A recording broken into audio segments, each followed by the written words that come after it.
I had to get a lift in this morning because my car got stolen. And I'm going to share with you the things that went through my mind. First was, this is inconvenient. Second was, grateful I have car insurance. Third was, everything is always working out for me. Fourth was, I blessed the people that stole it. And fifth was, what can I learn from this? I will go into further each one of those points and explain my thought process behind it.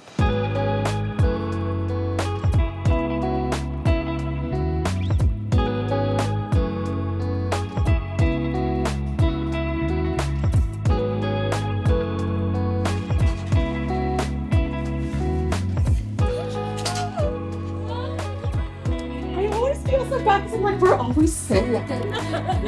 Trying to make it like a and I'm the loud one. Hi everybody. Hi. Oh, hi Cassie. How are you feeling? I'm feeling great. I'm feeling really good. Oh, good. You look great. She does. Thank you. Yeah. You look really great. So here's what happened. Paul took the boys out to a movie, parked the car, went to the movie. It was a long movie.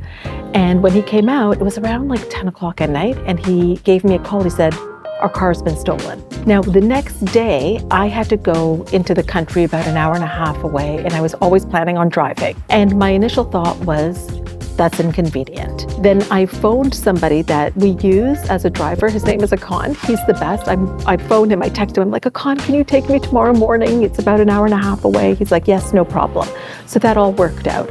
Paul and the boys come home in an Uber. But honestly, I wasn't emotionally involved. I wasn't getting angry or pissed off. I really just thought that's inconvenient. And then after that thought, I went into, okay, what do we need to do? But I want to tell you about all the blessings that had happened. Paul went into the movie theater to speak to the manager to see if they had cameras around. They did not, but he said the manager was so nice, gave him his email address. He comes home, he phones the police to file a report. The police say there'll be somebody coming by at some point tonight, but it's kind of late. And I don't know if you've been following me for a while, you know that I'm an early bird, so I like to get to bed early too. And then the police call back and they say, we're going to do the filing of the report over the phone. Great, beautiful. Now, we'd ordered groceries to be picked up the next day, and the next morning, when we'd phoned the grocery store, they didn't receive our email saying to cancel it or to try to get it delivered. So they said, after they heard what happened, they're like, no problem, we're going to send it over in a taxi. Right? Like, how nice is that? So it was inconvenient, but all of the things that happened to make it easier for us made it just so much better. And that's what I decided to focus on. I also decided to focus on the second point, is that we have car insurance.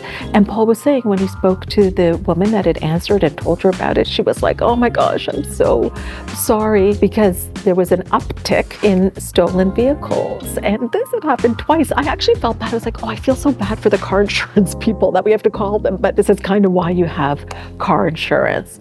So those were a couple of things, and there's more that were running through my head. Another thing that came to mind when the car was stolen was that everything is always working out for me. So even when it seems like things are not going well, it's actually still working out perfectly, and that's what I choose to see. And with that, this might surprise you, I blessed the people that stole the car. I blessed them. I sent them a blessing. I have forgiven them, even though they haven't asked for my forgiveness. They may not even think that they've done anything wrong, but I've forgiven them. I bless them. I see them in love, and I've completely let it go. I harbor no ill will or resentment towards whoever took my car. Okay. Next up, I think lunch is almost here. And the final thing that I thought about with this whole car being stolen fiasco was, why? Why? Because this is the second time within a year that this has happened, and it had never happened before. So I had to kind of look inward and think, what part of me was a match to this? Where am I in this dynamic? And you know how they say, like, things will keep happening until you learn the lesson? Well, I've decided I've learned this lesson.